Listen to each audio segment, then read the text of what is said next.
like oceans deep and wide, washes over me, a never-ending tide.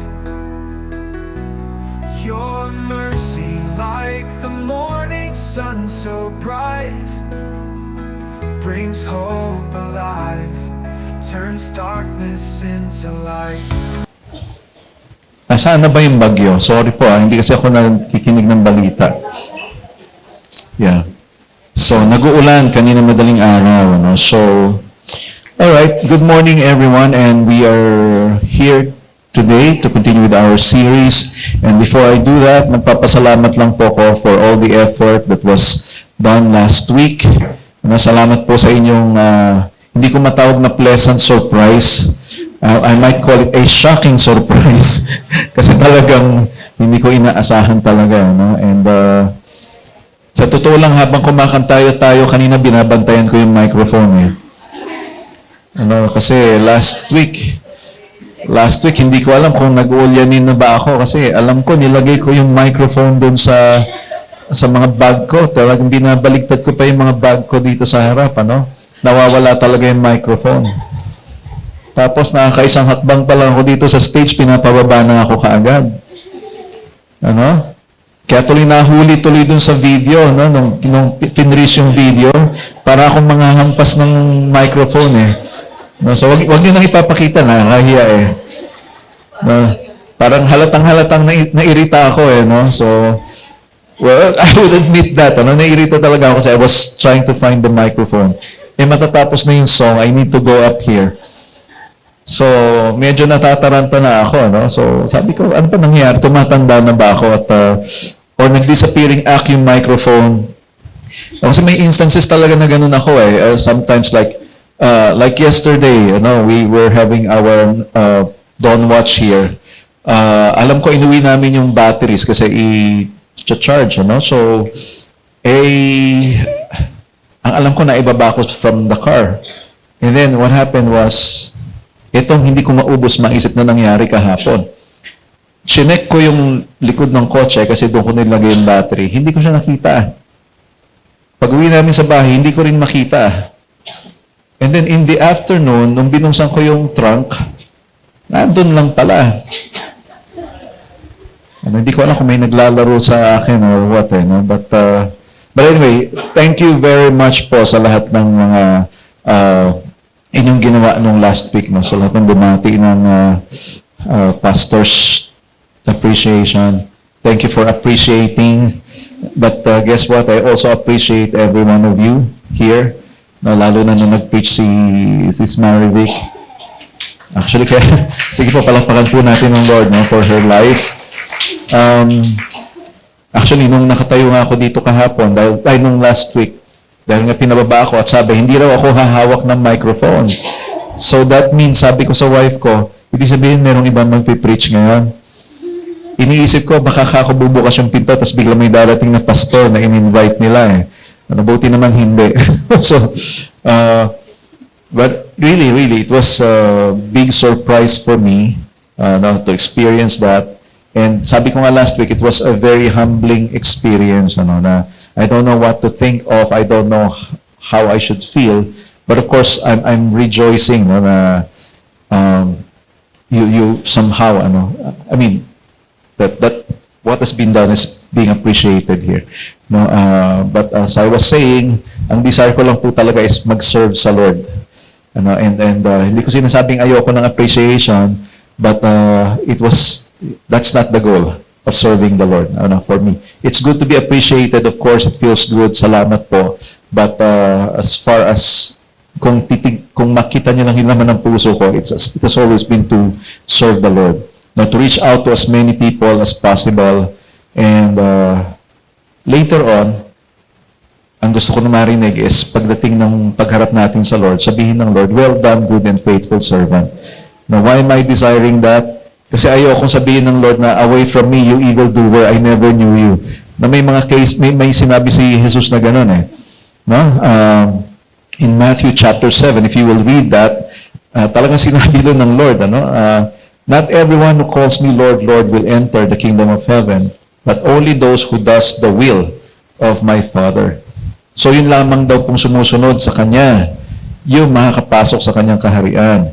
And that's why maraming tao tumatawag ng Lord sa Kanya, sabi ng Panginoon, hindi lahat ng tumawag ng Lord sa akin ay makakapasok.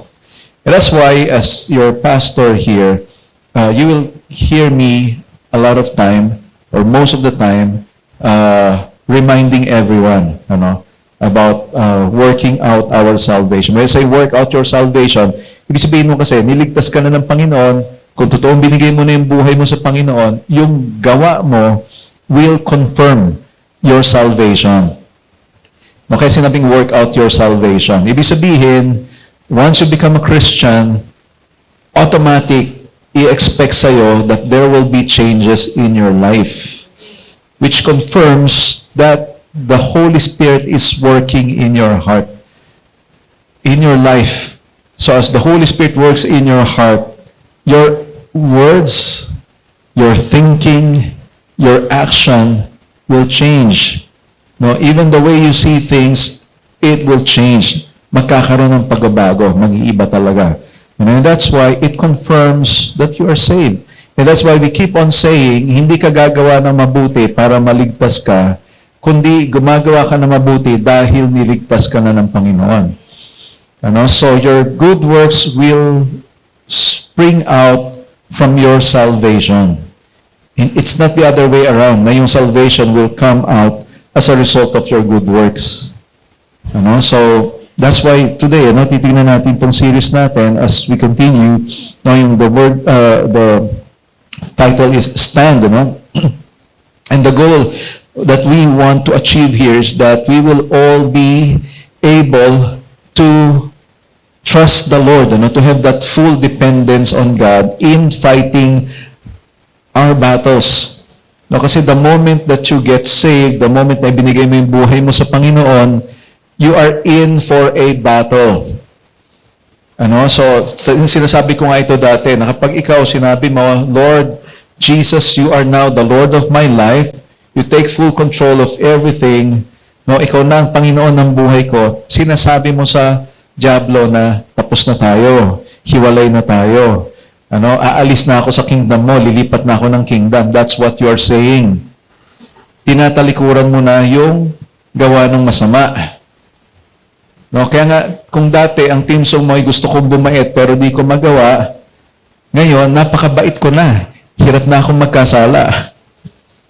Bumabait na ako. At hindi na ako nag-enjoy magkasala. So, ikaw, ganun ka na ngayon. Now, guess what? Palagay niyo, mauupo lang ba yung Diablo? Sabi niya, sige, bahala ka sa buhay mo. Gusto mo dyan, suportahan kita. Hindi ganun ang sabihin ng Diablo sa'yo. Sabihin ng Diablo sa'yo, hoy, bumalik ka dito. And he will do everything he can to bring you back. Kaya may tinatawag na mga Kristiyanong backsliders. Nagpunta sa church, nag-serve and all, tapos maya-maya biglang nawala sa church. At bumalik sa dating ugali. Nag-major uli sa BSDU. Balik sa dating ugali. And we do not believe in backsliding Christians. Kasi kung totoong Kristiyano ka, babalik at babalik ka. Babalik at babalik ka. And sad to say, there are some people who would say, maninisi pa, magtuturo-turo pa, kaya nagkaganito ako dahil sa inyo, hindi na tuloy ako makabalik ng church dahil sa inyo. Well, think again, kumusta naman ang relasyon mo sa Lord? Kasi kung may totoong relasyon ka sa Lord, babalik at babalik ka. Okay? So si Lord mismo, yung Spirit ng Lord mismo magkakausap sa iyo. So may mga tao, kahit anong gusto mong hikayat, makabalik sa church, ayaw bumalik sa church. Sobrang, ano masasabihin natin? Sobrang nasaktan, sobrang hindi matanggap yung nangyari sa kanila. But of course, we focus on our relationship with God. Pag okay na yung relationship natin sa Lord, okay din yung relationship natin sa isa't isa. If you choose to make it that way. Kasi pag hindi mo piniling gawin yon, hindi talaga mangyayari yon. You see, you have a very powerful will. Free will. Very powerful ang free will mo. Kasi kung ano yung pipiliin mo, yun talaga yung mangyayari. No, at yun talaga yung kahihinatnan ng buhay mo. So that's why if you don't choose to change, if you don't choose to submit yourself fully to the Lord, ay ang mangyayari talaga dyan, you will struggle living the Christian life. Hindi mo kakayanin ang buhay Kristiyano. No? Kaya nga sinasabi ninyo, mahirap ang buhay Kristiyano, ulitin ko lang, hindi mahirap ang buhay Kristiyano. Imposible ang buhay Kristiyano. No, imposible yan. Kasi if you live the Christian life by your own strength, hindi mo kakayanin. Hindi ka magtatagumpay. You need the grace of God, you need the Holy Spirit of God for you to be able to live the Christian life. Kaya kung wala yung Espiritu ng Diyos sa buhay mo, kalimutan mo na yung Christian life. It will not happen. No, because even if you say, nagbabasa naman ako ng Bible, ang tanong, anong naiintindihan mo sa binabasa mo kung wala ang Spirit ng Diyos sa'yo? Anong conviction ang nabibuild sa'yo kung wala yung Spirit ng Lord sa'yo? You will just interpret the Bible according to how you understand it. And a lot of times, pag tayo nag-interpret ng Bible, usually ginagamit natin panglaban. Ito, dapat sa kanya ito eh. Dapat mabasa niya ito eh. So, nagbabasa ka ng Bible, hindi para sa sarili mo, kundi para sa ibang tao. And then you will just use the Bible to justify yourself, justify your works. Why? You interpret it the way you understand it. Kaya ang tuloy ang nangyayari, gina-justify mo yung mga actions mo using the Bible. Yun yung nakakalungkot dito. No? Ginagamit yung Bible to justify what they're doing. No, sabi dito, manatili ka lang kung bago ka naging Christian, ganito ka, dapat ganito ka lang. May sinabi si Paul doon eh. You have to find the context. You have to understand why Paul said that. So, kasi kung susundin natin lahat yung sinasabi sa Bible, literally, na hindi mo alam, may cultural pala yung pinanggagalingan ni Paul when he said that, dapat walang babaeng nakamaong o nakapantalon dito sa atin ngayon. Dapat walang babaeng maigsi ang buhok sa atin ngayon. At dapat pag nagwo-worship ang mga babae dito, dapat may cover yung kanyang head. Diba? That is may cultural background yun when Paul was saying that. Hindi kasama sa 10 utos yun na dapat pag nag-worship ang babae, naka-cover ang head. At yung lalaki, hindi pwedeng mahaba ang buhok. Hindi ganun eh. So, it all stems up from our relationship with God. And even some people would say, dapat sumasamba kayo ng Sabado kasi Sabbath day eh. Saturday. But the thing is, parang pawala na. Wala na nga. Sound.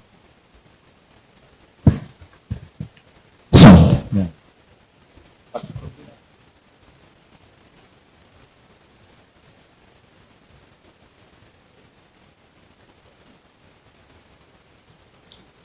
Yeah. As I was saying, we have to study the Bible. You don't just read it. And the problem with most people, they don't even read it. At kung nabasa man, mali pa yung interpretation. And that's why you have to really work out your relationship with the Lord first. I-acknowledge mo yung present ng Panginoon sa buhay mo as His Spirit dwells in you. You have to understand, the moment that you said, the Lord, come into my life, be the Lord of my life, take full control of everything, you're actually receiving the Holy Spirit. You're actually receiving God, the Holy Spirit. And that's why if you have the Spirit of God in you, something will change from inside of you. And the thing is, God is a gentleman. Hindi siya namimilit, hindi siya nangongontrol. So kahit pumasok ang Diyos sa buhay mo, hindi ka niya pipiliting gawin yung kalooban niya sa buhay mo. He will allow you to make your own choices. Because that is where He is glorified. Doon naluluwalhati ang Panginoon pag pinipili mong gawin yung kalooban niya. And when you choose not to do His will, nalulungkot ang Holy Spirit. That's why Paul said, do not grieve the Holy Spirit. May gustong gawin ng Espiritu ng Diyos sa'yo, sa loob mo, and you resist the Spirit and choose to do your own thing, that's where you lose the battle. Doon ka natatalo sa labanan. That's why our series is entitled Stand. No, tumindig ka ng matibay, no, matatag, para hindi ka madala ng kalaban. No, that's why during the first week, we talk about stand in strength. Ano? So, tumindig ka ng matatag. And the strength comes from the Lord. Ano? So, the strength to stand begins with God. No? Panginoon ang nagbibigay noon. Yung lakas na kailangan mo, hindi nanggagaling sa iyo yun. Kasi pag sarili mong lakas ang ginamit mo, sigurado talo ka. Okay? Mamaya, dadaanan natin bakit matatalo ka. No? Number 2, our battle is not against flesh and blood. Yun pa. Kaya ka natatalo kasi mali yung kalaban mo, mali yung nilalabanan mo. Ano? So, akala natin, ang kaaway natin ay tao. Kaaway natin ay yung mga masasamang tao. But you don't realize it is the spirit, the evil spirit. Kung merong Holy Spirit, merong evil spirit. And that spirit works in the lives of other people and also in your life as well. No? Pag pinipili mong huwag gawin yung kalooban ng Diyos, yung evil spirit ang nagte-take over. Okay? And number 3, standing requires surrender. Yan yung napag-usapan natin the first week. You know? So, today, we're going to talk about standing in truth and righteousness. Now, stand in truth and righteousness. Let's all stand up as we look at the scriptures this time in Ephesians chapter 6. Ephesians chapter 6, verses 10 to 14. Okay, this is what it says here. No? Ephesians 6, 10 to 14 says, "Finally, be strong in the Lord and in the strength of His might. Put on the whole armor of God, that you may be able to stand against the schemes of the devil. For we do not wrestle against flesh and blood, but against the rulers, against the authorities, against the cosmic powers over this present darkness, against the spiritual forces of evil in the heavenly realms. Therefore, take up the whole armor of God, that you may be able to withstand in the evil day, and having done all, to stand firm. Stand therefore, having fastened on the belt of truth, and having put on the breastplate of righteousness." So let me just read the Tagalog version as well. Ephesians 6:10 to 14. "At bilang pangwakas, magpakatatag kayo sa Panginoon sa pamagitan ng dakila niyang kapangyarihan. Gamitin ninyo ang lahat ng kagamitang pandigma na ibinigay sa inyo ng Diyos para malabanan niyo ang mga lalang ng dyablo, sapagkat ang kalaban natin ay hindi mga tao, kundi masasamang espiritu sa himpapawid, mga pinuno, mga kapangyarihan at mga tagapamahala ng kadilimang namamayani sa mundong ito. Kaya gamitin ninyo ang lahat ng kagamitang pandigma na ibinigay sa inyo ng Diyos, para sa oras na dumating ang kasamaan ay magawa ninyong makipaglaban, at pagkatapos ng pakikipaglaban ay manatili pa rin kayong matatag. Kaya maging handa kayo, gawin ninyong sinturon ang katotohanan, isuot ninyo ang pagkamatuwid bilang pananggalang sa dibdib ninyo." Okay, can we just bow down our heads and let's just thank the Lord for His word. Father, we honor you this time, and we thank you, Lord, that you gave us your word so that we will have a basis for our daily living. But at the same time, Lord, we have something to fight against the enemy, Lord God. Your word is truth, and your word is a sword in our hands, Lord God. And that indeed, if as we stand on your word, we believe, Lord, that we will be able to stand firm and be able to overcome the evil one. Thank you, Father, that you are blessing this time. We pray, Father, that you will speak to every one of us, Lord, as we hear your message today. Speak to us, Lord, by your Spirit. And again, Lord, we thank you for your grace that enables us, Lord, to apply your word. Thank you, Father, that you never have left us alone, but instead, Lord, you've always been with us, and you're pouring out your grace so that we'll be able to overcome. Thank you very much, Father. In Jesus' name we pray. Amen. Amen. Okay? So stand in truth and righteousness. Now, so when you look at the book of Ephesians, na maraming mga binanggit doon about, una yung about what Jesus done to us. Nandun yung Ephesians 2:8 and 9, di ba yung sinabi na it is by faith you have been saved by grace, and then through your faith. Now, it is by grace that you have been saved through faith. It is not by your works. It is the gift of God, and we cannot boast to anyone. Sabi nga, so that no one can boast. Walang tayong may pagmamalaki kasi iniligtas tayo ng Diyos sa pamagitan ng kanyang kagandahang loob. And again, the good works happen after you get saved, no? As a result of your salvation. Good works will not result into salvation. Believe me. Sinabi ng Bible yun eh. No? Kaya, i-surrender mo muna yung buhay mo sa Panginoon. Hayaan mong yung Panginoon ang kumilos sa'yo. And the fruit of the Spirit will bear fruit in your life. You will be able to genuinely do good works. Kasi pagka gawa lang tayo ng gawa na mabuti dahil gusto natin maligtas, it won't work. In fact, when you do that, you're actually insulting the work of the Lord Jesus Christ. Kasi kung pwede pa lang sa mabuting gawa ay maliligtas tayo, hindi na kailangan mamatay ni Kristo sa krus. At sigurado napakaingay ng langit kapag gano'n na nangyari. Why? Kasi payabangan tayo eh. No? Kaya ako nandito ngayon kasi talaga nagbigay ako ng napakalaki sa mga mahihirap.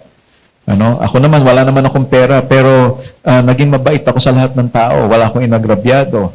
So, puro ako yun. And if that's the case, hindi na kailangan bumaba ng Panginoon, no, para iligtas tayo. Kung kaya pala nating iligtas yung sarili natin. Okay? And that's why Paul was telling that. Ito yung ginawa ng Panginoon sa atin. And now he's saying, may labanan na nangyayari.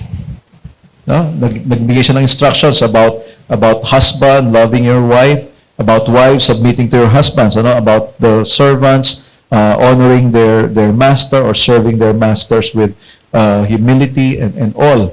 Now, may mga instructions si Paul doon, pero pagdating dito sa chapter 6, he was saying, hindi ganun kadali lahat yan. Why? Kasi may labanan tayo. And that's why he was saying, may labanan, but God never left us, alam mo yan, to ourselves, na bahala kang labanan yung kaaway. Bahala kang lumaban. No? Gamitin mo yung galing na binigay ko sa'yo. No. May galing na binigay ang Lord sa atin, pero sinasabi ng Bible, the Lord provided for us an armor to fight. So without the strength of God and the protection of His spiritual armor, it is impossible to stand against the attacks of the spiritual enemy. Kaya gaya sinasabi ko nga kanina, hindi mahirap ang buhay Kristiyano. Imposible. Kailangan mo yung tulong ng Diyos. And the good thing is that the Lord helps us, the Lord sustains us, umaalalay ang Diyos sa atin most of the time. No, hindi ko pwedeng sabihin na from time to time. I believe most of the time or almost all of the time, the Lord was just right there. Or He's just right there. That's why, first of all, we have to understand that we can only stand when we are equipped with the armor God has given us. Makakatayo lang tayo kapag tayo ay equipped or nakasuot sa atin itong armor na binigay ng Diyos sa atin. Well, of course, hindi nakikita yung armor na yan physically. So, I wish I added pala dapat yung picture ng isang warrior.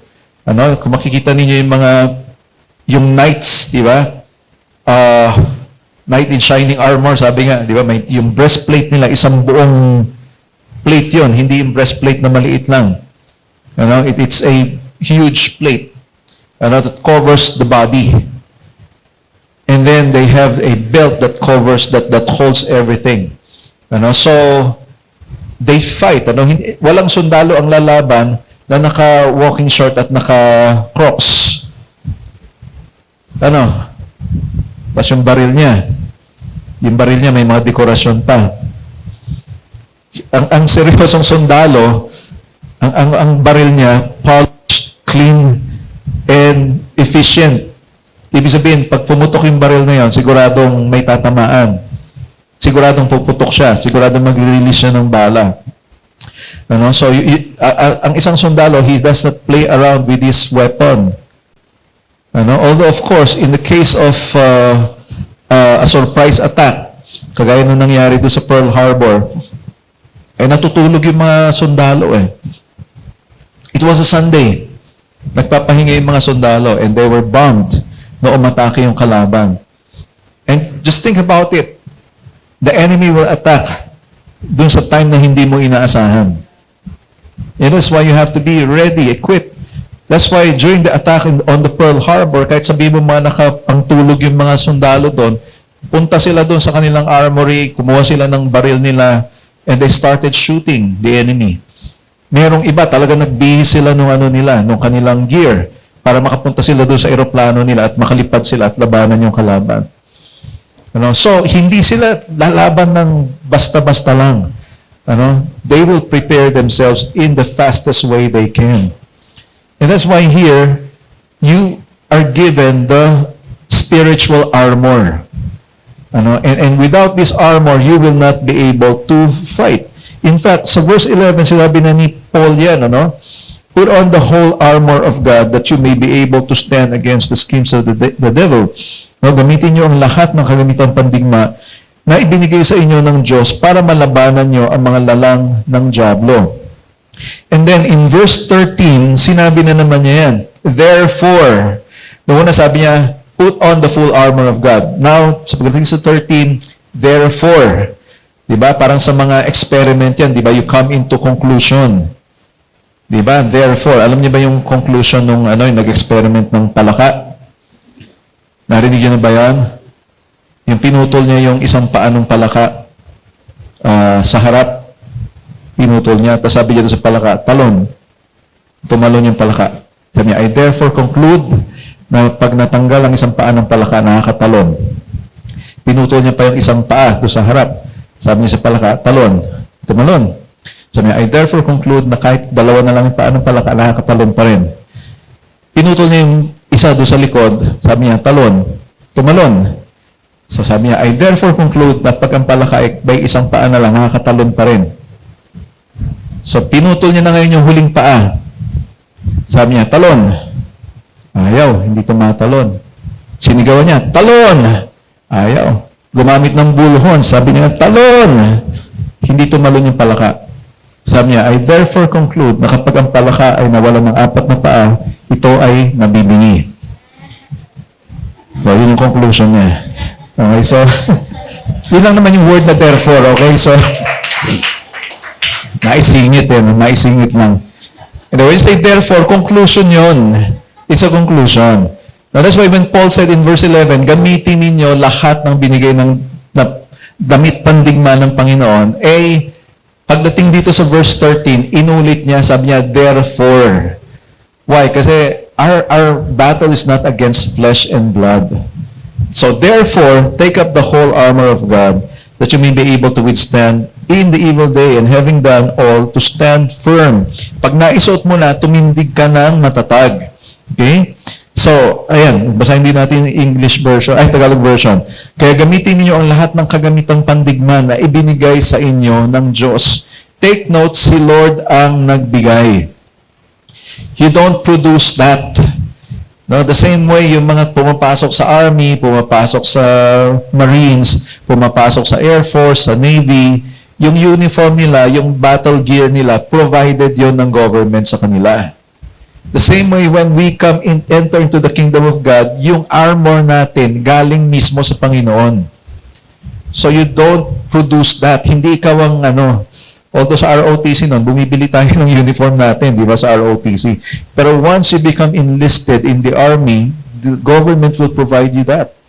Yung baril mismo na gagamitin mo, i-issue ng gobyerno sa iyo yon. In the same way, you are not just a child of God, you belong to the army of God. You belong to the army of the living God. You are called to fight. Kaya kung akala mo ang Christian life ay masayang tunay, masaya naman talaga di ba? Pag nakikita-kita tayo dito, we enjoy one another's company, at mabait tayo pag nandito tayo. Di ba? Madaling maging mabait pag nasa loob ka ng church. Di ba? Pero pag wala ka na sa church, kamusta ka naman? Sa totoo lang, yung totoong labanan nasa labas ng church. Nasa bahay ninyo yon.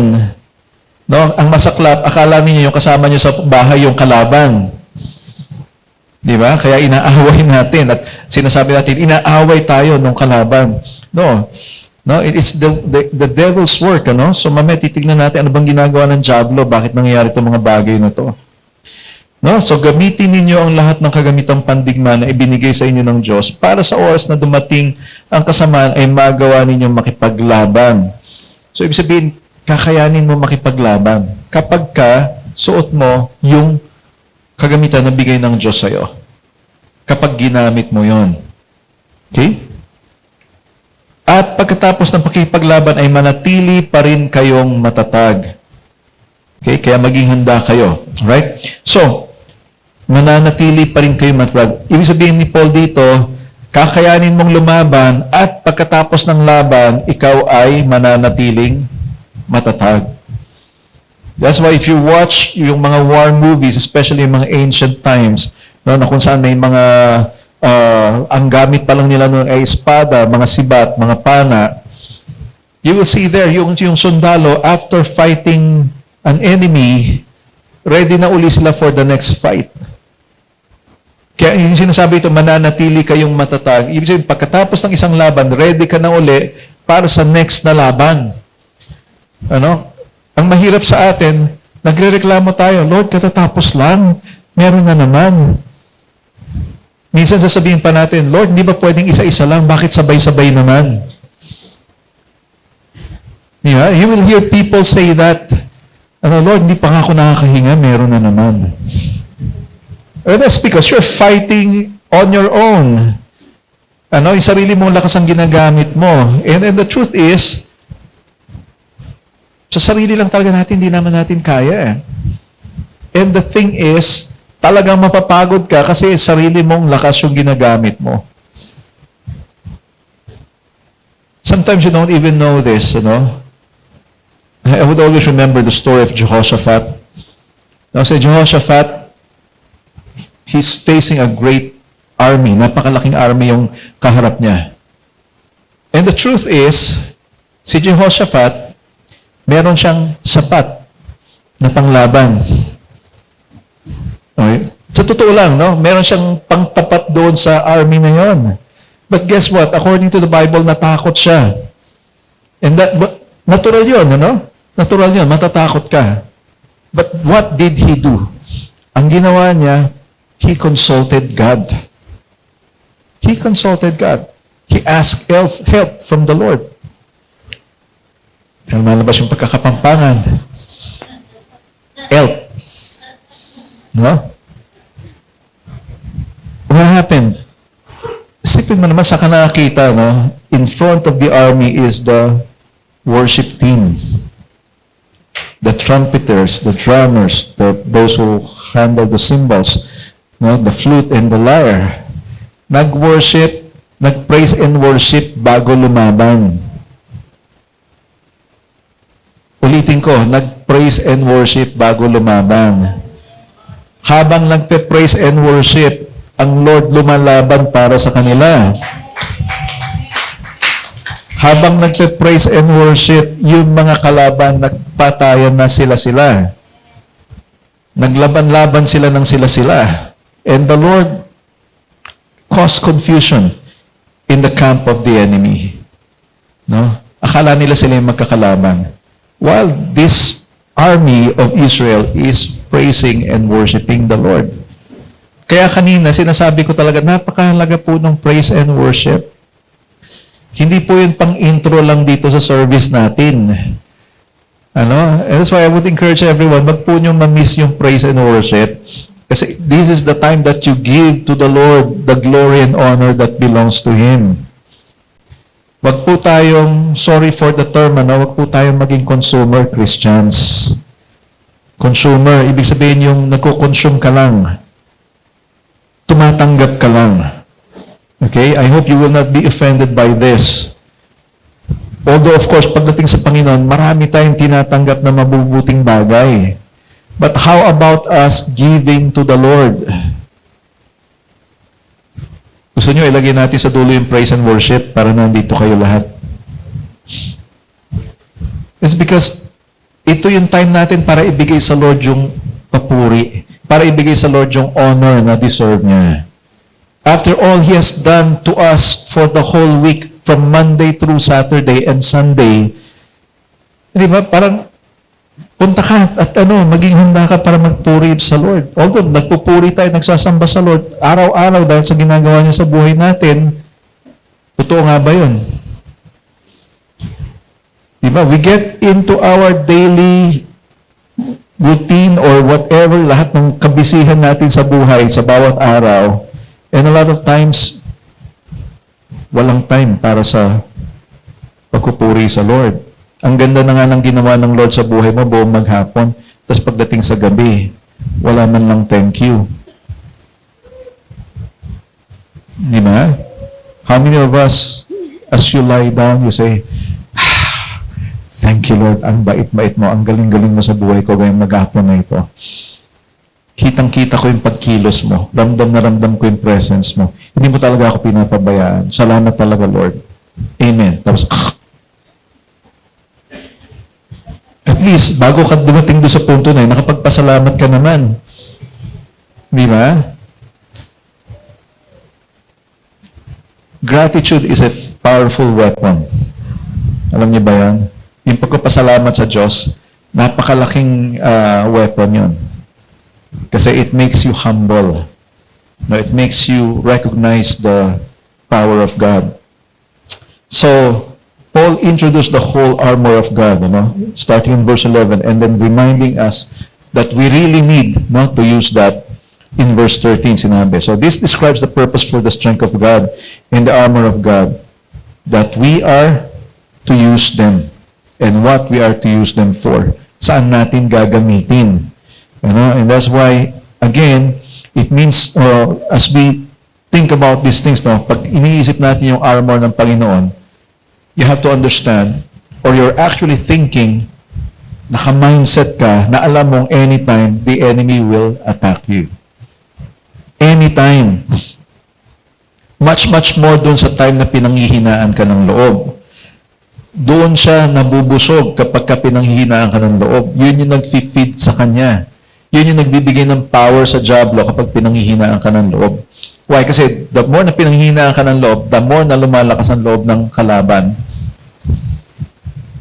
And that's why the enemy of Israel before, akala nila, tatalunin nila yung Israel. I mean, I forgot the story, but akala nung kalaban, wala na yung Israel.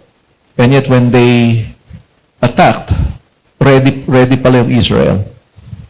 And I think that was the Lord's strategy na binigay sa kanila. I forgot the story, but there was something like that. You have to be reminded that the enemy will attack anytime. Pero lalo na yan kapag ka mahina ka. So it means that we must not be frightened. Ibig sabihin, wag daw po tayong matakot.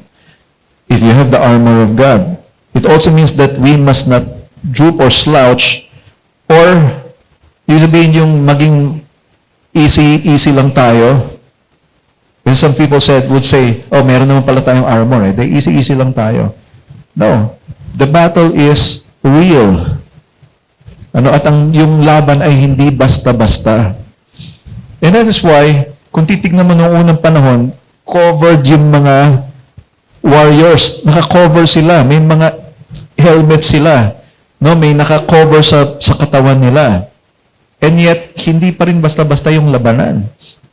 Remember Ahab, he was in full battle gear, full armor, merong pumana at random. Basta tinira lang niya yung kanyang pana, isipin mo ang tamaan siya mismo, si Ahab. And nung tinamaan siya, dun sa pagitan ng armor niya. So, ibig sabihin, kahit may armor ka, wag kang magpa-easy-easy. You have to fight. You have to fight. Unless ikaw si Iron Man. Si Iron Man, kahit saan tamaan, okay lang siya. Talagang, siya, foolproof, Pero, hindi, kahit foolproof siya, kahit talagang matibay yung armor niya, lumalaban pa rin siya eh. Kasi hindi titigil yung kalaban kung hindi ka lalaban. Okay? Hindi titigil ang kalaban pag hindi ka lumaban. And that's why, even if you have the armor, you have to fight. So it means also that we are at our position and that we are alert, and it means that we do not give even a thought to retreat. Ano, merong kantang The Warrior is a Child. Doon sa song na yun, sabi nga nagre-retreat din daw ang kasi the warrior is a child. I mean, if you don't know how to use your weapon, kahit balot na balot ka, magre-retreat ka pa rin. Matatakot ka pa rin. No? And that's why it says here, gamitin mo yung ibinigay ng Lord sa'yo. Okay? Number 2, fight the enemy's lies with the truth or with the word of truth. You know what? The enemy is a liar. And that's why sinabi sa atin, gamitin natin yung katotohanan ng Diyos. As what? Okay, sabi dito, truth is symbolically represented as a belt which both protects our abdomen and gathers up our garments. Ito yung nag-hold sa lahat ng armor. Yung belt. And it is truth. Doon tayo nag-uumpisa, yung katotohanan. And that's why when you enter the kingdom of God, you belong to the kingdom of truth. Okay? And how do you know what is true and what is fake? Sa mga nasa bangko, narinig ko lang ito. They are being trained on the characteristics of the real money. So yung mga nagtatrabaho doon, alam nila yung texture, alam nila kung ano yung titignan nila para malaman nilang totoo yung pera. So hindi mo kailangang pag-aralan kung ano yung itsura ng fake. Ang kailangan mo lang pag-aralan is kung ano yung itsura ng totoo. Pag familiar ka dun sa totoo, hindi ka na mahihirapang i-identify yung fake. Now, that's why here, pag may nag-post sa Facebook, ayan, so pag titignan mo, mukhang pareho, pero hindi talaga siya pareho. Now, yung nasa taas yung original, yung nasa baba yung fake. Diba? Kaya if you're not familiar with the real one, mapepeki ka.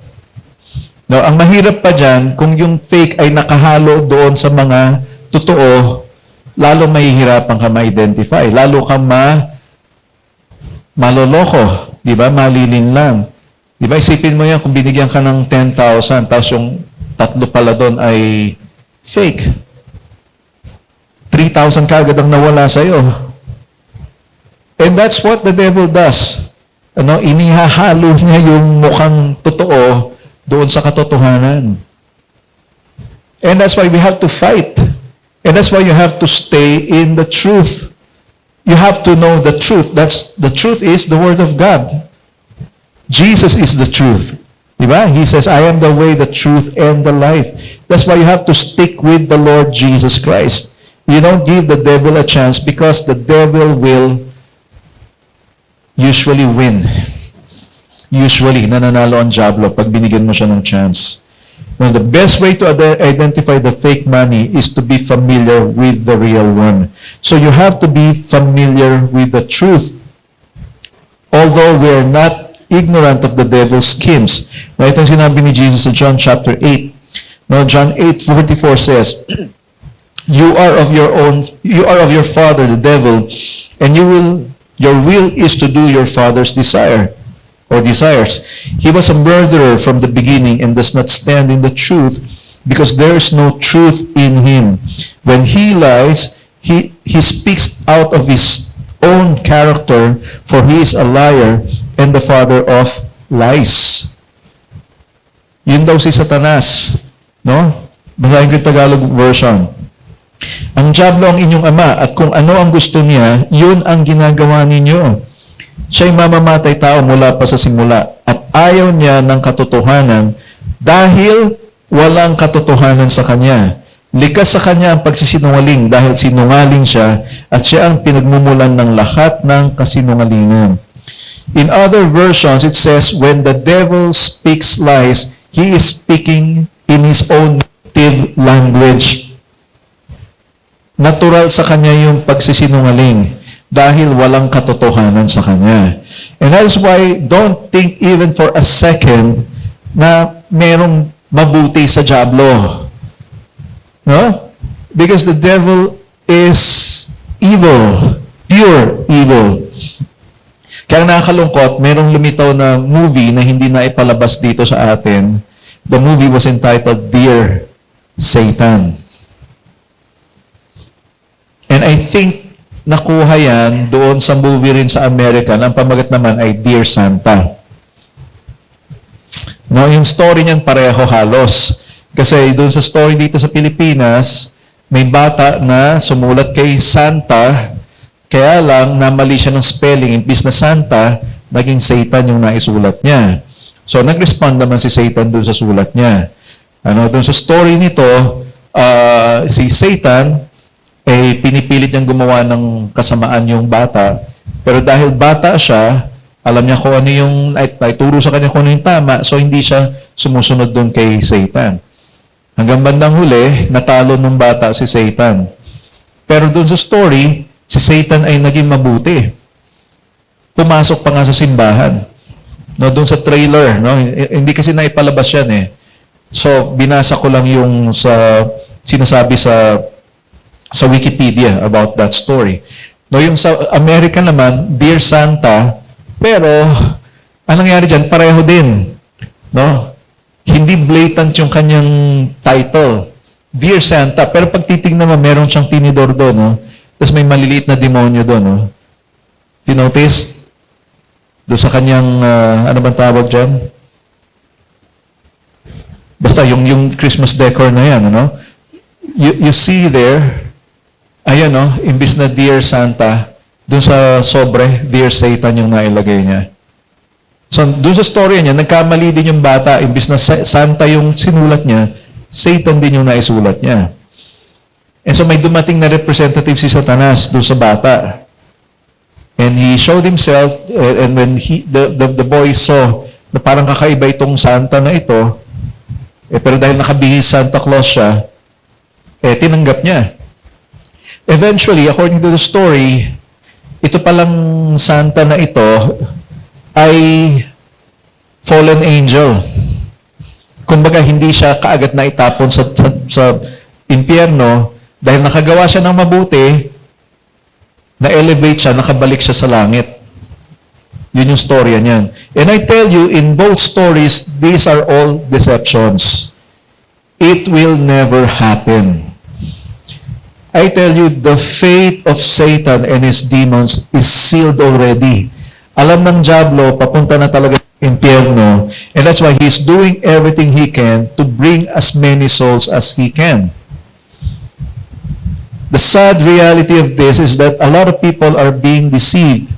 No, pag titignan ninyo yung ating music industry ngayon, no? So especially in the US, si Taylor Swift nakakalungkot kasi habang tumatagal, yung kanyang mga songs ay padilim ng padilim.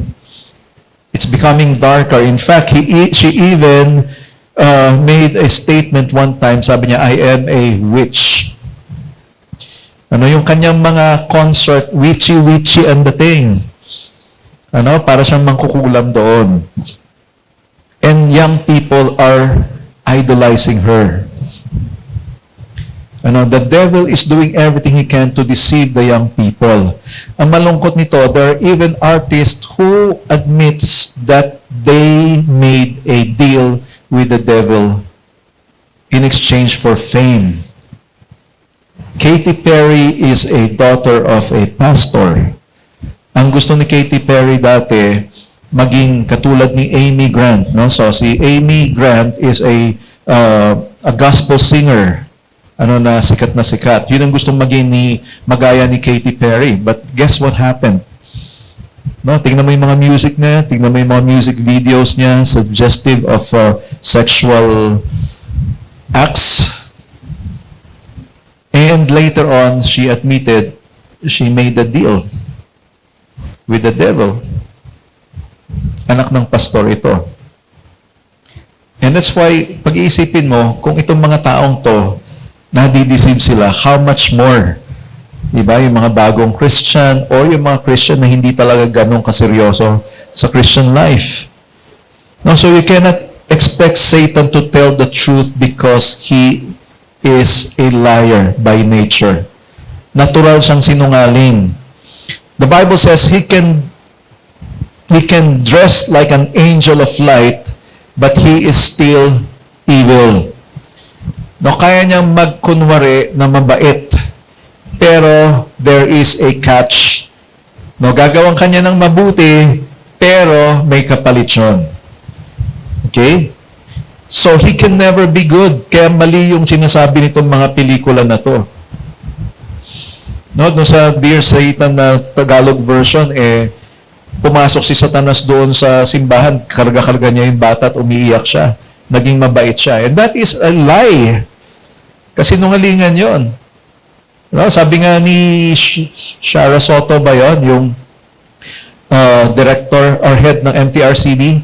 Who's the director of MTRCB? Lala Soto pala. No, sabi niya, insulto sa aming mga Kristiyano yan. Pag pinayagan naming maipalabas yan. Because Satan can never be good. He will never be good. Yun yung katotohanan. That's why the devil will use all his weapons, and this most powerful weapon is deception. No, lilinlangin ka niya. Ano? Akala mo tama, pero mali pala. And a lot of times, tayo mismo as Christians, akala natin okay na yung ginagawa natin. Pero hindi mo alam, nalilinlang ka na pala ng dyablo. Kala mo okay ka pa, pero hindi ka na pala talaga okay. Let me just say this, huwag kayong magagalit, kasi hindi naman ako talaga nagsabi nito. Si Charlie Kirk ang nagsabi nito. Okay, kaya pinatay siya kasi very, very strong yung kanyang mga statements. You know what he said? This generation is a narcissistic generation. Alam niyo yung narcissistic? It's a disorder. Kailangan i-affirm ka na ikaw ay okay.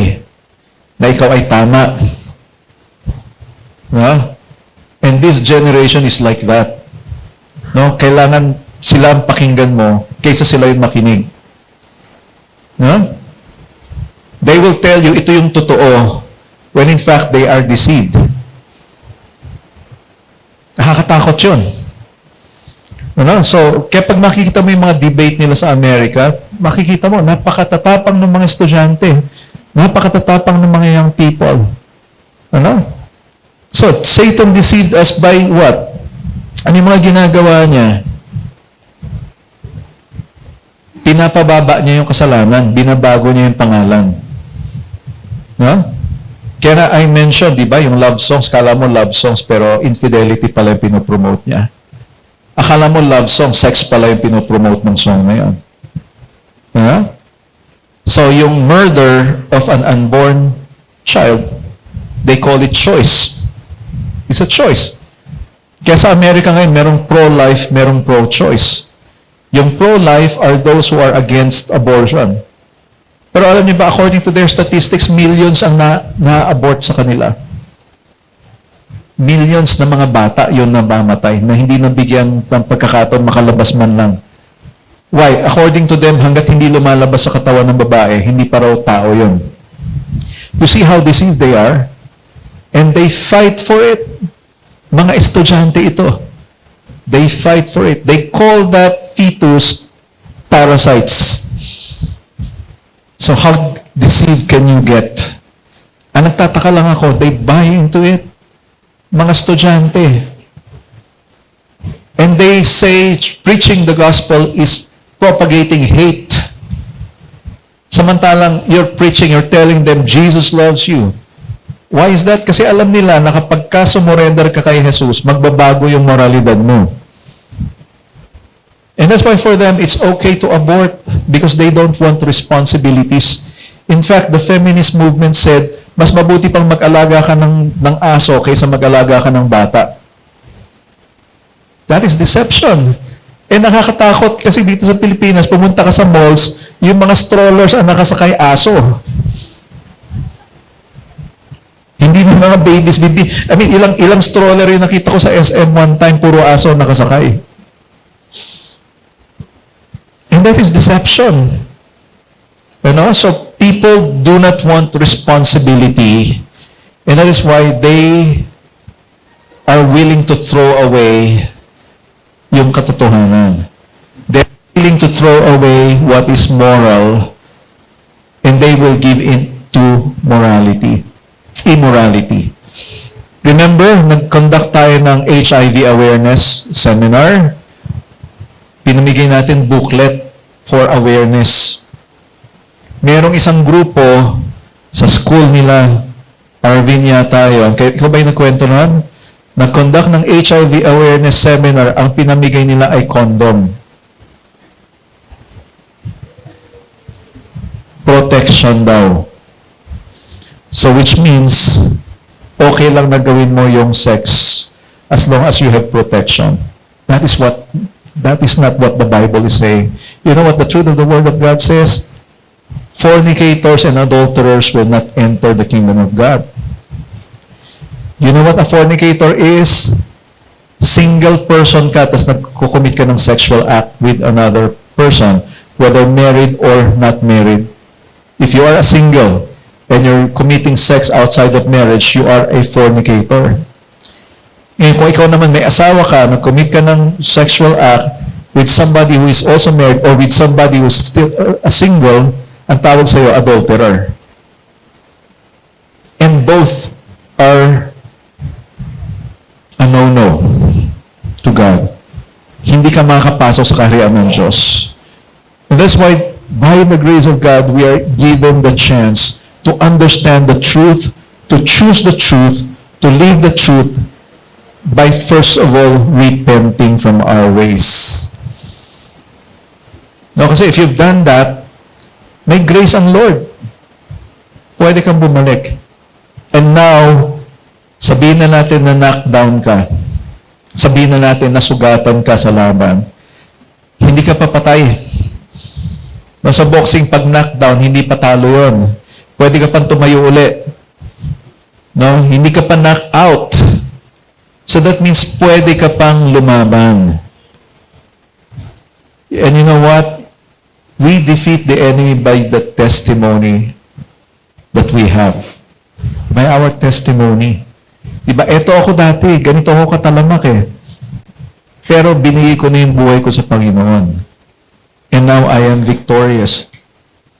And the devil is defeated with that. Walang masabi ang diablo pagdating sa ganung pagkakataon. So again, he is a deceiver, he is a tempter, and he is an accuser. Sipin mo yon, lilinlangin ka niya. At dahil nalinlang ka na, natempt ka na, natukso ka na, bumigay ka na. Ngayon, bumigay ka na at ginawa mo na yung pinapagawa ng diablo, ngayon naman, i-accuse ka niya. He will accuse you. Na parang sinasabi nga, di ba, may nakita akong post one time sa Facebook, may mga tao na ipoprovoke kanila. No? Tapos pag na-provoke ka at bumigay ka at you show your ugly side, they will play victim.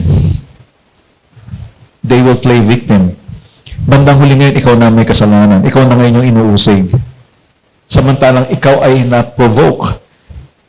And that's what the devil does. He will provoke you. Lilinlangin ka niya, bibigay ka dun sa panlilinlang na yon, magkakasala ka, ang sunod na gagawin niya, i-accuse ka niya. O kita mo, makasalanan ka talaga. Ginawa mo na naman. May mukha ka pa bang iharap sa Diyos?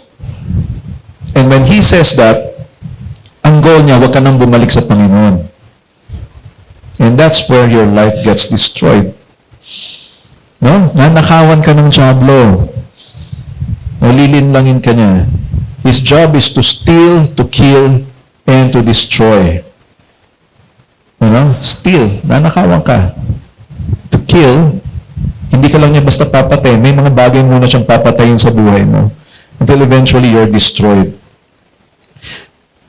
So, we should not be unaware. Dapat daw aware tayo. Take a look at this in 2 Corinthians chapter 2, verses 10 to 11. Sabi ni Paul, anyone whom you forgive, I also forgive. Indeed, what I have forgiven, if I have forgiven anything, has been for your sake in the presence of Christ, so that we would not be outwitted by Satan, for we are not ignorant of his designs.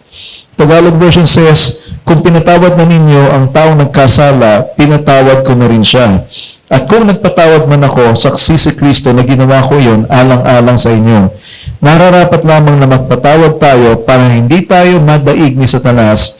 Alam naman natin ang mga binabalak niyang masama. And that is why when Sister Mary preached here about forgiveness, diba, she mentioned that pag hindi ka nagpapatawad, talagang nag-iimbita ka ng mas maraming jamblo sa buhay mo. You know? Why? Si Paul mismo nagsabi, kailangan magpatawad tayo or else madadaig tayo ng jamblo. Dahil alam naman natin ang mga binabalak niyang masama. Wala naman siyang balak na mabuti. No? Lahat ng... Kaya one time sabi ko, ang Diyos ay may magandang plano sa buhay mo. At ang diablo ay may masamang plano sa buhay mo. Ang tanong, sino ang mananalo dito sa dalawang plano na to? You are the one who will decide for that. Ikaw ang magdidesisyon nun. Kung gusto mo yung magandang plano ng Diyos, yakapin mo yung magandang plano ng Diyos sa buhay mo. But if you don't want the good plan of God, the beautiful plan of God for your life, I tell you, automatically, you're embracing the bad plan of the enemy for your life. Kasi dalawa lang yun Pag nireject mo ang Lord, automatic kay Satanas ka. Walang neutral ground. Okay? Wag niyong isipin na na nasa gitna kayo. Because there's no middle ground. Either you belong to the Lord or you don't belong to the Lord. That's why the question is, where do you stand? Saan ka tumatayo? Kasi kung hindi ka nakatayo sa Panginoon, automatic yun, doon ka sa diablo. No, kasi may nagsabi one time, tatlo daw yan Yung sa diablo, yung Diyos, tsaka yung ikaw. The truth is, you are the deciding factor. So, kaya kung sinabi mo na ginawa ko lang naman kung ano yung inaakala ko makakapagpasaya sa akin, doon ka na sa kabila. Sa diablo ka na. Why? Kasi ang gusto ng diablo, gawin mo kung anong gusto mo. At pag ginawa mo yung gusto mo, automatic, yung gusto ng Diyos, hindi na mangyayari sa buhay mo. The devil is clapping when you say, dito ako masaya, dito ako. Pumapalap ang diablo, sabihin niya, akin ka na. Why? Because the Bible teaches us, let the will of God be done in your life. Kalooban ng Diyos ang ipamuhay mo. Kalooban ng Diyos ang piliin mo. Because if you don't choose the will of God, you're actually choosing the will of the enemy. Remember, sabi ng Lord sa mga tao, go and multiply. No, this is after the flood. After the flood, pagkatapos ng baha, nung time ni Noah, sabi ng Lord, go and multiply. The same way when He said to Adam and Eve. Anong sabi ng mga tao? Come on, let us build a tower. Since we are speaking the same language, magsama-sama tayo. Gumawa tayo ng tore na aabot hanggang langit para hindi na tayo magkahiwa-hiwalay. Anong ginawa ng Diyos? Pinagmumukha pang masama ang Diyos dito No, kung i-interpret mo siya na dahil sinabi ng Bible, kinonfuse ni Lord yung mga lengguwahe nila. Doon nagkaroon ng iba-ibang lengguwahe. So biglang hindi na nila maintindihan yung isa't isa. And that's why they began to scatter. So, biglang may nagsalita ng Ilocano. Hindi naintindihan ng Kapampangan kung ano sinasabi ng Ilocano. Di ba? So, yung Tagalog, sabi niya, pahingi ako ng itlog. Sabi ng Kapampangan, ilang ebon ang kailangan mo? Sabi ng Tagalog, itlog lang hinihingi ko. Ilang ebon nga? Itlog lang, hindi ebon ang hinihingi ko. Pareho lang pala yun. Di ba kaya nga sabi nila, di ba yung mahabang tulay? Sa Bulacan ay itlog. Pagtawid sa kabila, ebon na siya. Ebon. Sa Kapampangan, ang itlog ay ebon. No? So, God confused their language. Why is that? Kasi they were rebelling against God. That is rebellion. In fact, that is the one world government and the one world religion. Yung umpisa ng tinatawag na one world religion at one world government. Sama-sama tayo. That's one world government. Tayo tayo ng tower papuntang langit. That's one world religion. The ancient Babylon, kung tawagin. And that is rebellion against God. God said, go, scatter, multiply. Sabi nila, no, let's gather together so that we will not scatter. Rebellion po ang tawag doon. Sasabihin mo, wala naman si Satanas doon sa picture. Oh, wala si Satanas doon sa picture. Wala si Satanas na nagsabi sa kanila, magtayo kayo ng gobyerno nyo. But what they're doing is actually the very will of Satan. Rebellion against God. Kaya mag-ingat tayo sa mga ginagawa natin. Mag-ingat tayo sa mga decision natin. Always submit to God. Always go to the truth of God's Word. No? Do not rely on your own understanding because I tell you the devil will just be right there. You might not even know it. You're giving the devil even an inch. Because I tell you, sabi nga ng Bible, huwag mong bigyan ng kahit 1 inch ang diablo. Do not give the devil a chance because when you give him a chance, he will take it all from you.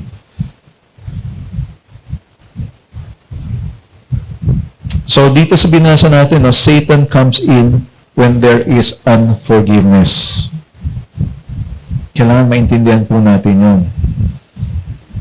So, intindihin po natin maigi kung ano ibig sabihin ng forgiveness so that we will be able to do that. Okay? So, he fuels unforgiveness with lies. So, his deceptions are, he makes sin a light issue. Pinapagaan niya yung kasalanan. He tells you, you are okay, you don't need to repent. So, yun yung mga nangyayari ngayon. Kaya tinawag na narcissistic itong generation na to. Kasi hindi mo kailangan ng repentance eh. Okay ka lang naman eh. And that's why dati, kapag nag-preach ka ng gospel, yung mga estudyante, lumalapit, nagre-repent, nagsusorry sa Lord, binibigay ang buhay sa Panginoon. Ngayon, pag nag-preach ka ng gospel, sasabihin sa'yo, you are preaching hate. You are, alam mo yun, pinapalaganap mo yung hate message mo. Why? Because you're telling us to, what? To turn away from our lifestyles. And who are you to tell us what is moral and what is immoral? Ganun na sila ngayon. Because for them, it's okay to commit these sins. Okay lang kasi ako, hindi ko kailangan mag-repent. That is Satan's lies. A fetus is not a human, therefore it's okay to abort. That's a lie. Sex outside of marriage is okay. That's why use protection. Multiple partners, okay lang daw. You are very different from each other, so go ahead and divorce. Sa Amerika, yun ang number one reason nila for divorce, irreconcilable differences. When in fact, that is God's perfect design for a man and a woman. Para talagang magkaiba ang babae at lalaki. Why? Because God designed them to complement each other. And Satan deceives couples, telling them, magkaiba kayo, hindi kayo magkakasundo, maghiwalay na kayo. And so many families are destroyed because of that. Ano pa? It's okay to dishonor your parents, especially if you are providing. Diba? Ikaw nang po-provide eh. So, pwede mo nang pagalitan yung nanay mo, tatay mo. No? Sin is a serious issue. It can lead to eternal damnation. Ito yung katotohanan. Kanina sabi, di ba, sin is a light issue. The truth is, sin is a serious issue and this can lead to eternal damnation. Pag hindi mo tinake seriously ang kasalanan, mapupunta ka sa impyerno. Hindi po ako nananakot. Hindi po panakot ang impyerno. We're just simply saying this to warn every one of us. Heaven is real just as hell is real. Meron pang iba nga dyan, see you in hell. Diba?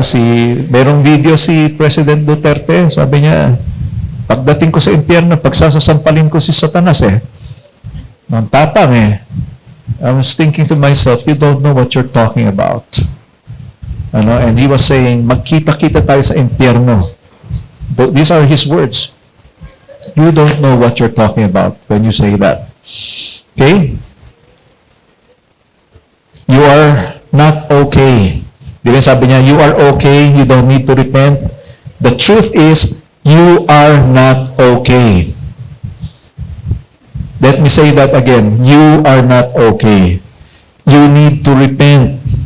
You need God's grace for you to be able to repent. You need a Savior. You are not okay. Kaya ka pumupunta sa church kasi hindi ka okay. Kaya ka pumupunta sa church, it's because you need a Savior. Yun yung katotohanan. Kaya ka pumupunta sa church kasi makasalanan ka. Kailangan mo matutunan kung ano yung totoo. Kailangan mo matutunan kung ano ang kalooban ng Diyos. That's why you come to church. Hindi ako nagagalit. Tahan ka na. Next, truth. A fetus is a human with brain, heart, hands, and feet. Again, the moment ma-discover ng babae na siya ay buntis, 8 weeks na po yung fetus. Ganito lang kaliit. Maliit lang siya, kaya hindi halatang buntis ka. Pero 2 months na yun, 8 weeks. May utak, may pusong tumitibok. So, paano hindi naging tao yun? May kamay tsaka paa. Wala namang buntot. Meron lang siyang kordon. Diba? How can you say that that is not a human being? Sex outside of marriage is adultery or fornication. That's the truth. Okay? Kaya, yung sex outside of marriage, it's not love. Okay? Kaya lang sinasabi ko sa mga kabataan, intindihin mo maigi kung love ba yan or lust. Diba? Kagaya nung case ni Absalom, sabi niya, mahal na mahal ko tong si Tamar o si Tamar. Parang nagkakasakit daw siya sa sobrang pagmamahal niya doon kay Tamar, na kapatid niya. What happened? Naggawa sila ng schemes. Have you read that story? Anak ni David si Absalom, tapos si Tamar, anak din ni David sa ibang babae. So kung tutusin, magkapatid itong dalawa.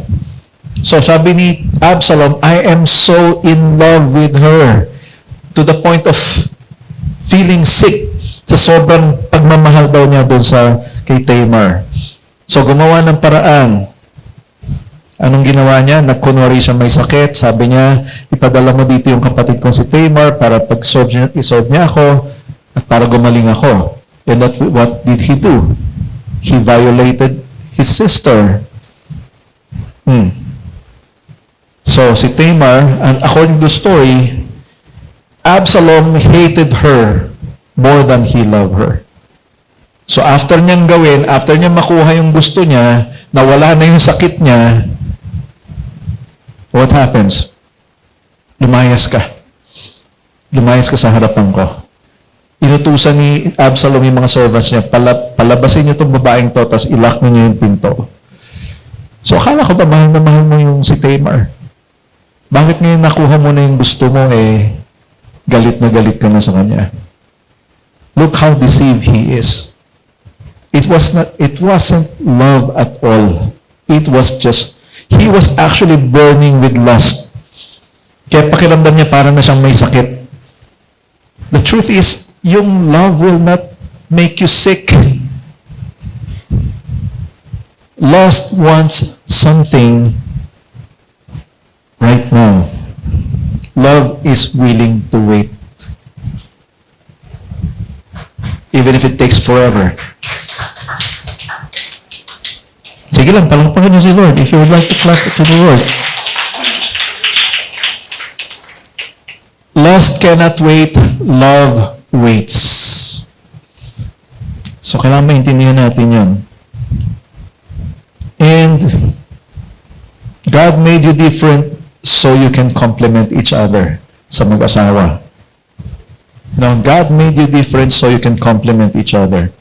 And then lastly, you need to honor your parents if you are to live longer. Okay? Kasi yun yung sinabi ng Bible.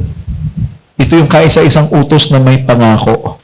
Na pag pinarangalan mo, nirespeto mo yung magulang mo, mabubuhay ka ng matagal. Kaya yung mga umaabot ng 99, 100, napapaisip ka, paano kaya nila tinrato yung kanilang mga magulang noon? At umabot sila ng ganong edad. Sa panahon na to, ano? Kuya Dado, ilang taon na nga ba si inang ninyo? 90. So 90. Si inang ni Ate Juby is 99 this year. So, gusto niyo umabot ng ganong edad? Honor your parents. That's the technique. That's the secret. Now, some kids will say, paano ko i-honor yung tatay ko imbis na maging haligi, maging halimaw ng tahanan. Kahit pa halimaw ng tahanan yan, God orders you to respect them. Kahit pa yung ilaw ng tahanan ay pundi, you are still ordered by God to respect your mother and your father. Okay? Number 3, protect your heart with the righteousness that comes from God. So just as the breastplate protected a soldier's heart, so is righteousness protects or guards the believer's heart. So making it vital in we understand this concept. So it's very important. Righteousness is right living. Tamang pamumuhay daw.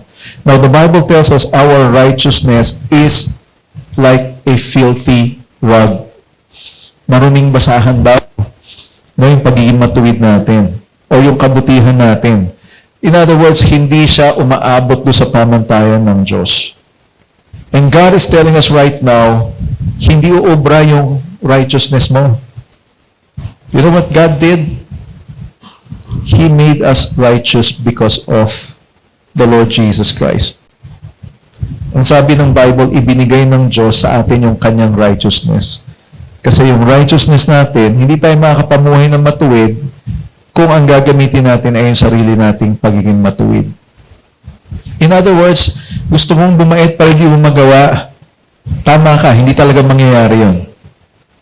Hindi ka talaga babait. Kailangan mo yung grace ng Lord sa buhay mo. So 100% of the time, hindi tayo uubra dun sa kabutihan ng Diyos. Hindi tayo aabot sa pamantayan ng Diyos. It's 100%. And that is why we need a Savior. You know what? Hindi lang tayo niligtas ni Jesus Ginawa pa niya tayong matuwid. When the Lord looks at us, nakikita niya yung righteousness ni Jesus sa atin. And it will happen if you choose every day to obey God. Kasi doon lang nag-e-effect yung righteousness ng Diyos.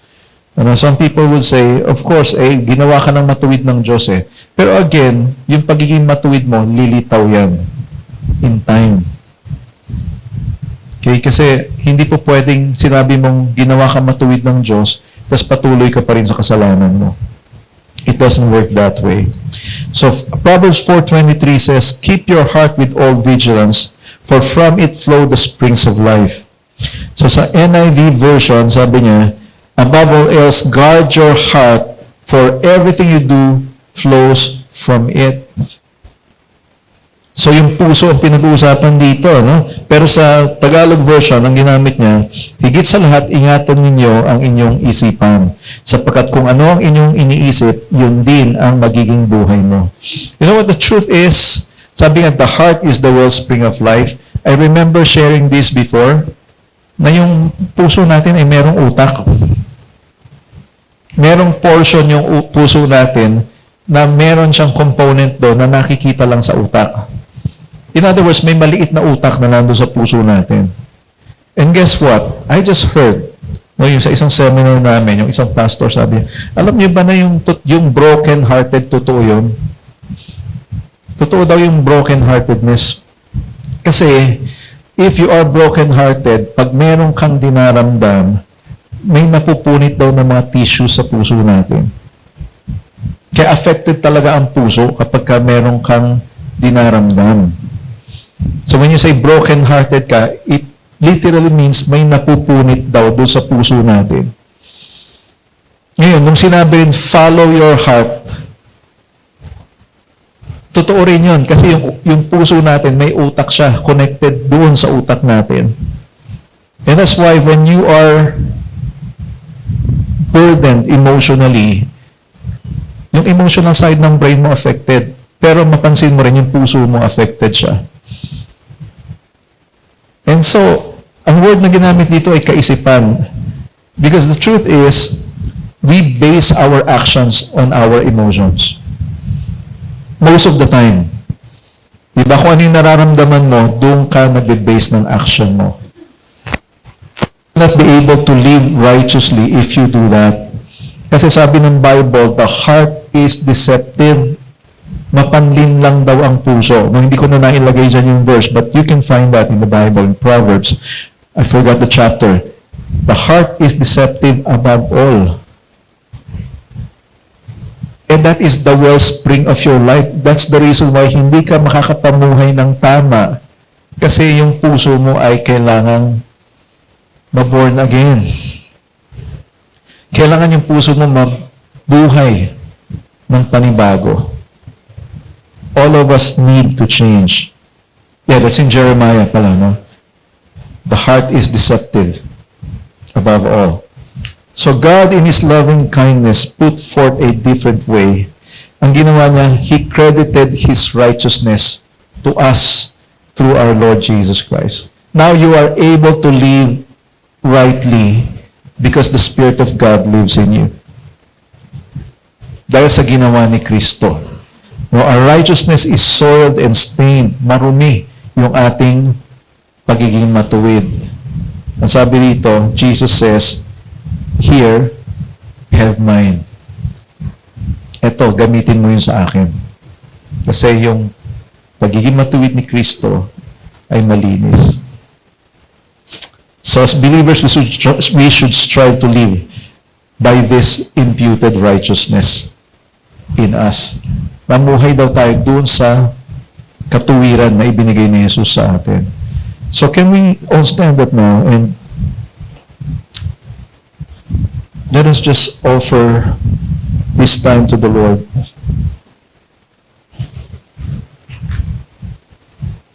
Sabi rito, no? Not only is it good and right to live according to God's ways, hindi lang daw mabuti na tayo mamuhay doon sa kalooban ng Diyos, but it is also for our protection. If you choose to do the right thing, I tell you the devil cannot do anything against you. James said, resist the devil and he will flee from you. So again, it is your choice. It is a matter of your choice. Kung pipiliin mo na gawin ang kalooban ng Diyos, hindi mananalo ang diablo sa'yo. You resist the devil. Makulit lang naman talaga siya eh. Makulit lang naman talaga siya. Gagawa siya ng iba't ibang paraan para bumigay ka. Pero if you're standing firm, you're standing in the truth of God, if you're standing in the righteousness that God has given you, I tell you, the devil will flee. The devil will flee. Lalayuan ka niya. But of course, babalik siya sa ibang araw. babalik siya sa ibang panahon. And that's why Paul was saying, pagkatapos mong makipaglaban, tumayo ka pa rin ng matatag. Diba? Hindi tayo, yung after ng laban ay relax na tayo. Well, you can be relaxed when you worship the Lord. Pagkatapos ng isang laban, start worshiping the Lord. Bago ang isang laban, mag-worship ka muna. Diba? Pagkatapos ng laban, mag-relax ka sa presence ng Lord. Because I tell you, the devil cannot stand the presence of God. Kaya nga yung mga nagsasabing may multo raw sa bahay nila, sinasabi ko, mag-worship kasi kayo. And I think, habang nag-worship kayo, darating ang presence ng Lord eh. And the enemy cannot stand the very presence of God. Is the music team still here? Can we just sing that song, The Power of Your Love, once again? And as we are singing this, make it a prayer. Make it a prayer. Make this the prayer of your heart. All of this is coming from the love of God to every one of us. I mean, He died on the cross so because of His love. Now He gives us this armor in order to fight because of His love for us. God loves you so much that He wanted you to be an overcomer. He wanted you to overcome the evil one in your life. Kaya sabi nga po, hindi po tayo nandito sa church para sabihin na okay tayo, na okay ka lang. So, that's why please don't be offended when we say you need to change. When we say there are things in your life that you need to surrender to the Lord. And that's why He's given us the armor. He's given us the truth so that we will be able to overcome the lies of the enemy. He has given us His righteousness so that we will be able to live right and that we are able to protect our hearts from all the lies of the enemy, from all the works of the evil one. And just as that song says, we will all soar with the Lord. I will soar with you by the power of your love. That's how powerful God's love is. It is so powerful that it changes us. If there are some of us here, you're having struggles, there are times probably that you've been deceived or atalo ka ng kalaban, bumigay ka sa kasalanan. That's not okay.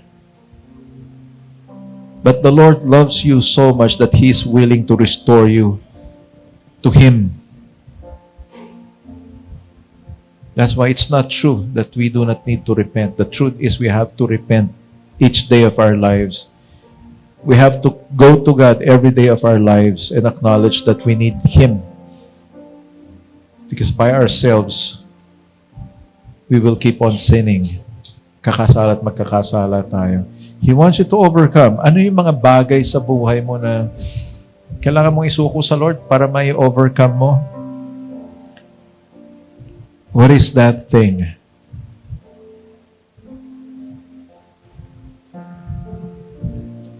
I will not be able to name them one by one. Pero ikaw mismo, alam mo kung ano yung kailangan mong isurrender sa Lord this time. And I'd like to give you that time, and a chance to do that right here, right now.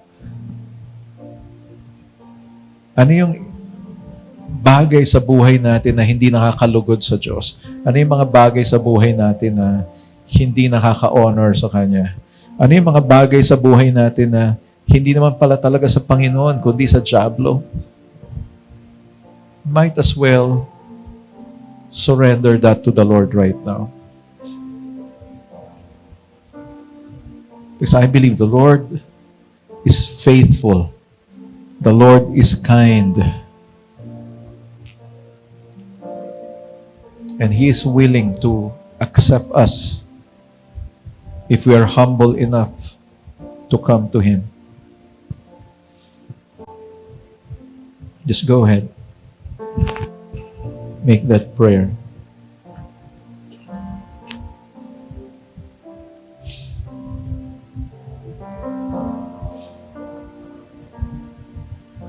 Let us pray. Oh, Father God, we thank you for your love. We thank you for your grace, your faithfulness, Lord God, that you never reject us, Lord. Anytime that we come to you, Lord, sa lahat ng pagkakataon na lumalapit kami sa iyo, hindi mo kami tinataboy. Sa halip, Lord, binubuksan mo yung iyong mga kamay at tinatanggap mo kami. We thank you, Lord, for your forgiveness. And we thank you, Lord, for your grace that you pour out over our lives, Lord God, that as you have forgiven us, ikaw yung nagbibigay ng lakas sa amin, Panginoon, para talikuran yung kasalanan namin. Lord, we ask for forgiveness for those times that we give in, whether because of the devil's deception, the kanyang mga kasinungalingan. Lord, we admit we sometimes make a choice to follow the ways of the evil one rather than following your ways. And we thank you, Father, that just like that prodigal son, when he came back, the father was running to receive him. And that father is you, O Lord God. Ikaw yung mabuting ama na yon na tumakbo para salubungin yung kanyang anak. Kahit gaano kalaki yung kasalanan ng kanyang anak, God, he was restored to sonship. And indeed, Lord, you are doing the same thing to us. You're accepting us. And at the same time, Lord God, you gave us the robe. And the robe is also called the robe of righteousness, Lord God. You have taken away our sins from us, and you give us your righteousness. Lord, it's unthinkable. I pray, Father, tulungan mo kami maintindihan ang ibig sabihin nitong mga bagay na to, Lord. And I pray, Father, that you will find each one's heart totally trusting in you, Lord God. Kahit pa may mga pagkakataon na hindi namin maintindihan yung mga nangyayari sa buhay namin. Makita mo nawa, Panginoon, na ang puso ng bawat isa ay patuloy na nagtitiwala sa iyo. And that, Lord, we acknowledge that apart from you, God, we cannot be righteous. Apart from you, Lord, we cannot do anything good. And that's why we surrender to you right now. And I thank you, Father, that you pour out your grace so that we will be able to change our ways, O Lord. We honor you, Father. Thank you, God. Thank you for your love. In Jesus' name we pray. Amen. Amen. Okay, you can take your seats for a while. And let's get ready to give to the Lord this time. Wala po tayo naka-assign kasi na mag-exhort sa offering ngayon. So I'll just do it. And so as we give to the Lord today, think of it as sowing. Sabi nga ng Bible, what you reap is what you sow. Kung anong tinanim mo, yun yung aanihin mo. Okay, like sinasabi, pag nagtanim ka ng sama ng loob, ibig sabihin sama ng loob din ang aanihin mo. No? But when we plant our seeds into the kingdom of God, you sow. And then you will reap someday. So, sabi nga, 30, 60, 100-fold returns. Sabi nga sa investment, di ba? Sa investment, meron tinatawag na ROI, Return on Investments. So, hindi pwedeng nag-invest ka na wala kang anihin, unless na nalugi yung kumpanyang pinag-investan mo. So, the thing is, magandang investment yung kaharian ng Diyos. And God provides a good return on investment to the point that even the things that money cannot buy, the Lord gives it to you. That's why let's all just be cheerful in giving to the Lord today. Let's all be free to give. Sabi nga, without, not under compulsion. but the Lord loves a cheerful giver. So kapag sa pagbigay po natin, ngiti po tayo. Practicein nga natin. Na pagdaan ng offering bag, ngiti kayo ha. So sabi, God loves a cheerful giver. Come on, let's pray. Let's bless the offering right now. Lord, thank you for your provision, Lord, for every one of us. Salamat, Lord, that hindi ka nagkukulang sa bawat isa sa amin. Every day of our lives, you provide for all our needs. And right now, Father, we want to honor you and worship you, God, in this time of giving. Pray, Father, that you'll just be glorified, be honored, O God, and be pleased with these offerings, with these seeds that are being planted into your kingdom. We pray, O Father, that you will just bless these seeds, Lord God, and let it produce 100-fold return to everyone who is giving this freely, Lord God, not under compulsion, but with joy in our hearts. Thank you, Lord. Be glorified, be honored. In Jesus' name, pray. Amen. Amen.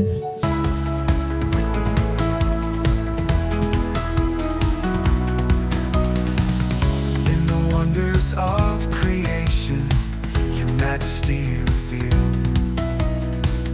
Mountains high, valleys low, your power unconcealed.